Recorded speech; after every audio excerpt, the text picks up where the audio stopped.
Yo, what's up mga chong? For today's video, gumawa tayo ng upuan ng ating tricycle mga chong. So, sa mga gusto, comment lang down below. Delivery ko kayo. Alright.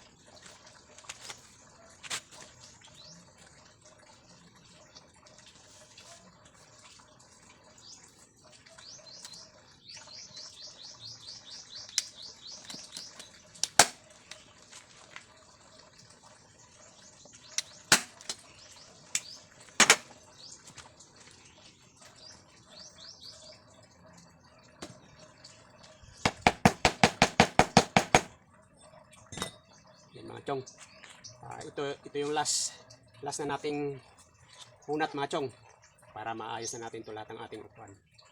So ayan, para kasi ginagawa pa yung tricycle.